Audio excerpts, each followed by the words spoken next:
ఓం మహాగణాధిపతయే నమః. ఓం గురుభ్యో నమః. ఓం శ్రీమాత్రే నమః.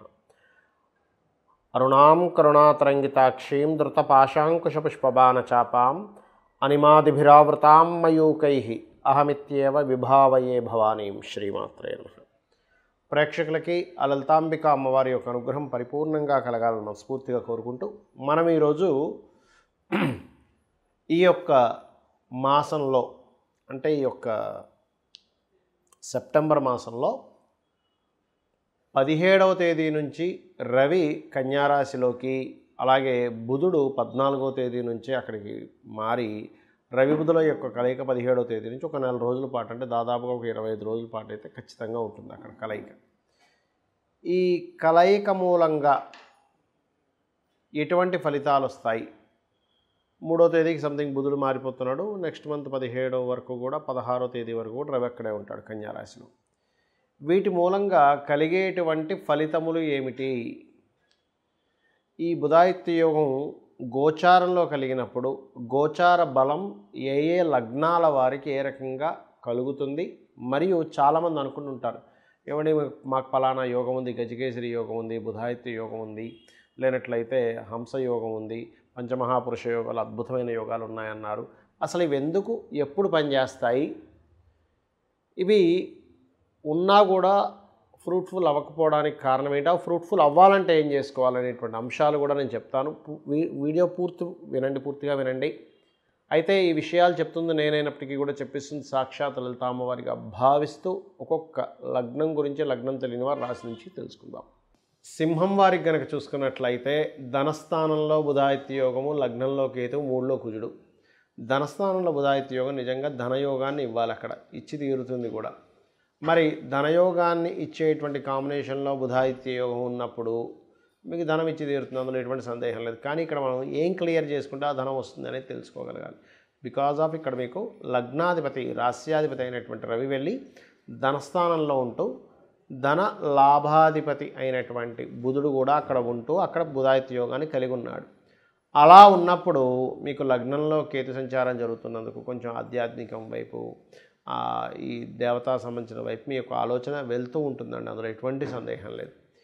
కాకపోతే ఇక్కడ మీకు అర్థం చేసుకోవాల్సిన అంశం ఏమిటి అని చెప్పి చూసుకున్నట్లయితే, ఈ బుధాదిత్య యోగం 2లో ఉంటూ 3లో ఎప్పుడైతే కుజుడితో కలిసి ఉన్నదో ఇది కొద్దిగా మీకు ఈ కాంబినేషన్ ఏదైతే ఉందో ఏం చేస్తుంది అంటే ఈ ధైర్యాన్ని, సాహసాన్ని కూడా ఇస్తుంది. ధైర్యం చేసి ఏదైనా చేయాలి, ఇలా కాదు డేర్ స్టెప్ ఏదైనా వేయాలని.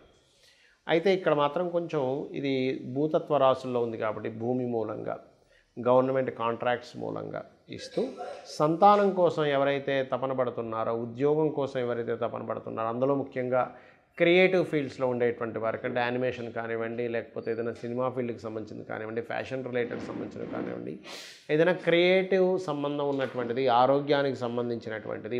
బుధుడు రవి అంటే ఆరోగ్యానికి కారకుడు, ధనస్థానంలో ఉన్నాడు కాబట్టి ఆరోగ్యానికి సంబంధించినవి, అది యోగా కానివ్వండి, జిమ్ కానివ్వండి, జిమ్ కూడా ఆరోగ్యాన్ని ఇచ్చేది. ఇలా ఏవేవైతే ఉంటాయో అటువంటివన్నిటికీ కూడా మీకు అది కనెక్ట్ అయి ఉంటుంది. కాకపోతే ఇక్కడ మీరు అర్థం చేసుకోవాల్సింది కుజకేతువులు ఖచ్చితంగా రెమెడీ చేసుకుంటున్నారు. అప్పుడు కానీ ఆ పాపకర్తరి దోషం నుంచి ముందుకు కదిలి మీకు ఆ యొక్క పూర్తి శుభప్రభావం మీ మీద మీకు కలగదు. ఎందుకంటే సింపుల్ లాజిక్, ఒక ట్రాఫిక్ జామ్లో అటు ఇటు కారు ఉంటే మధ్యలో కారు ఎలా కదలదో ఇది కూడా అంతే పాపకర్తరిలో ఉన్నప్పుడు. కాబట్టి యోగం ఉంది కానీ స్ట్రక్ అయ్యి ఉంది కాబట్టి అది సెట్ చేసుకోండి. ఇక మీరు దత్తాత్రేయుని ఎక్కువగా ఆరాధిస్తూ ఉండండి, గణపతిని ధ్యానించుకుంటూ ఉండండి, ఎర్రటి పుష్పాలతో సుబ్రహ్మణ్యేశ్వర స్వామికి ఆరాధన చేయండి, గోవులు క్యారెట్స్ మరియు గ్రాసము తినిపించండి, అన్ని విధాలుగా బాగుంటుంది.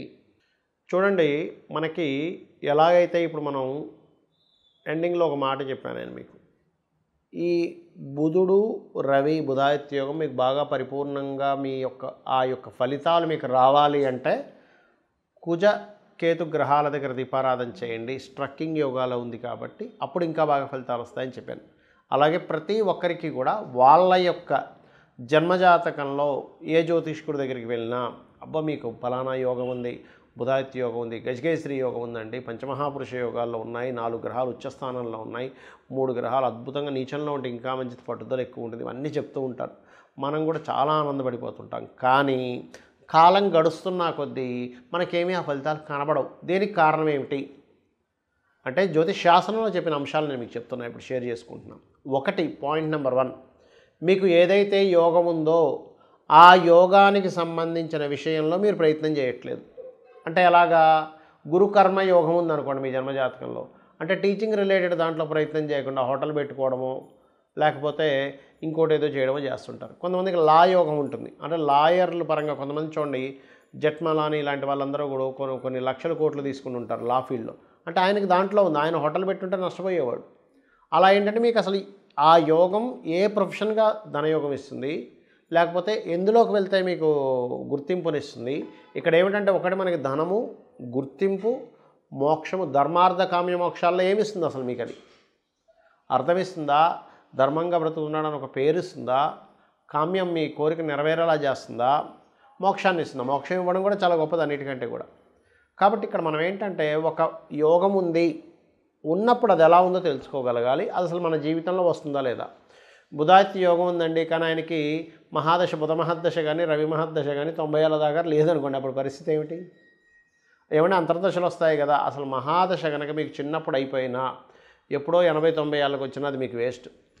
ఎందుకంటున్నానంటే ఆ మహాదశ రానిదే మీకు దాని ఫలితం రాదు. పాయింట్ నెంబర్ 1 గుర్తుపెట్టుకోండి. రెండవది, ఆ మహాదశ ఉంది, దానికి సంబంధించిన పని చేస్తున్నారా లేదా నేను మొదట్లో చెప్పినట్టుగా అది ముఖ్యంగా గుర్తుపెట్టుకోవాలి. అంటే ఏమిటి, బుధాదిత్య యోగం ఉందండి కానీ నేను గవర్నమెంట్ జాబ్ ట్రై చేయట్లేదు. ఎందుకు వస్తుంది మీకు గవర్నమెంట్ జాబ్? అది కర్మకారకుడు సంబంధం కలిగి ఉండి ధనయోగాన్ని ఇచ్చే దాంట్లో బుధాదిత్య యోగం ఉంటే అప్పుడు మీకు గవర్నమెంట్ జాబ్ వస్తుంది.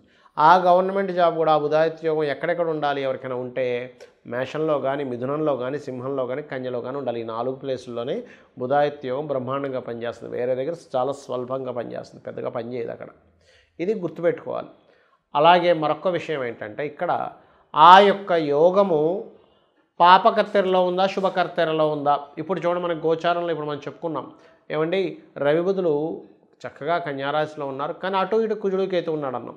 అంటే ఏమిటి, మనకు అక్కడ ఉన్నట్టే ఉంటుంది కానీ తాళం వేసినట్టుగా ఉంటుంది. బాగా నాణాలు, ధనము, గోల్డ్ అన్నీ ఉన్నాయండి కానీ పెద్ద తాళం వేసింది, అది ఎరగొట్టడం సాధ్యం కావట్లేదండి. అలా ఉంటుంది పరిస్థితి.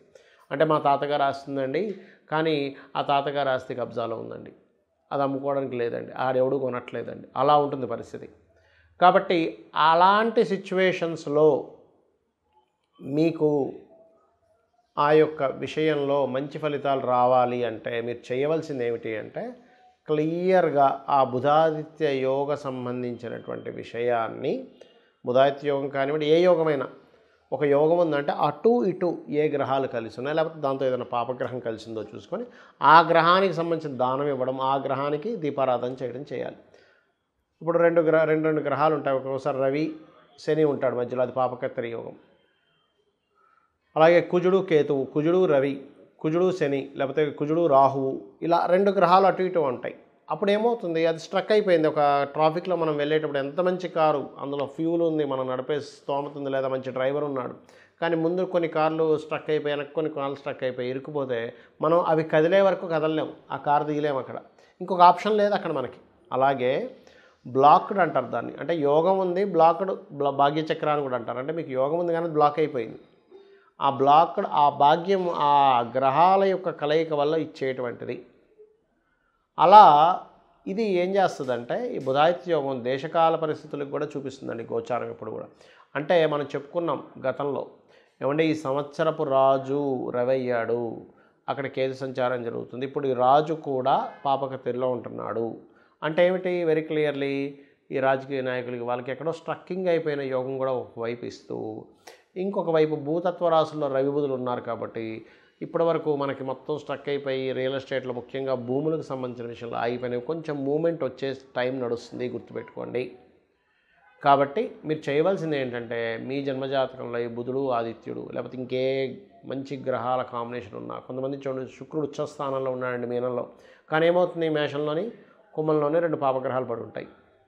లేదండి శని ఉచ్చస్థితిలో ఉన్నాడు తులలో, కానీ ఏమవుతుంది కన్యలోని వృశ్చికంలో 2 పాపగ్రహాలు ఉంటాయి. లేదా గురువు కర్కాటకంలో ఉన్నాడంటే అమోహం అద్భుతంగా సాగాలి, మరి ఏమిటి ఇలా ఉన్నాడంటే ఆ 2 పాపగ్రహాలు ఉంటాయి అటు ఇటు. లేదా మరో పాపగ్రహం కలిసినప్పుడు ఆ పాపగ్రహం నీచభంగ రాజయోగాన్ని చెందుతుంది. ఎలా అంటే కుజుడు ఉన్నాడు కర్కాటకంలో, గురువు పాడవుతాడు, కుజుడేమో మంచి స్థితికి వెళ్తాడు. అలా ఏంటంటే ఇప్పుడు ఇద్దరు వ్యక్తులు రూమ్లో ఉన్నారు. ఒక వ్యక్తి బాగా తాగుబోతూ, ఇంకో వ్యక్తి చాలా చక్కగా అన్ని జ్ఞానం పొందినవాడు. జ్ఞానం ఉన్నటువంటి వ్యక్తి దగ్గర ఈ తాగుబోతు కొంత జ్ఞానాన్ని పొందుతాడు. ఈ అంటే నా ఉద్దేశం ఏంటంటే వ్యసన పరులు బాగా ఎప్పుడో ఒకసారి తీసుకునే వాళ్ళ సంగతి నేను మాట్లాడటం, నిత్యము తీసుకొని వాళ్ళ ఆరోగ్యాన్ని పాడు చేసుకుంటూ పక్క వాళ్ళ ఆరోగ్యాన్ని పాడు చేసే వాళ్ళ గురించి మాట్లాడుతున్నాను నేను. అలా ఉన్నప్పుడు ఏమవుతుంటుంది, ఆ యొక్క వ్యసన సంబంధించిన వీళ్ళకి కూడా కొంత అలవాటు అవ్వచ్చు. దాన్నే సాంగత్య దోషము అంటారు. ఈ సాంగత్య దోషం మనుషులకి పనిచేస్తుంది, గ్రహాలకి పనిచేస్తుంది. కాబట్టి ఇక్కడ మీరు గ్రహము ఏదైనా ఒక మంచి రిజల్ట్ ఇవ్వాలి అంటే మీరు అది ఏ గ్రహాలతో కలిసి ఉందో చూసుకోండి. అది ఒక్కొక్కసారి నీచభంగ రాజయోగాన్ని ఇస్తుంది. ఎలా అంటే ఒక అజ్ఞానం లేని వ్యక్తికి ఒక అజ్ఞానికి జ్ఞాని తోడైతే ఆ అజ్ఞాని కూడా జ్ఞానిగా మారినట్టే. నీచపడ్డ గ్రహం కూడా ఒక ఉచ్చగ్రహంతో ఉంటే దాన్నే నీచభంగ రాజయోగము అంటారు. సో ఇది మీకుండేటువంటి గ్రహాల యొక్క కాంబినేషన్ క్లియర్గా అబ్జర్వ్ చేసుకొని ఆ రకంగా చేసుకోండి, అన్ని విధాలు బాగుంటుంది. శ్రీమాత్రే నమః.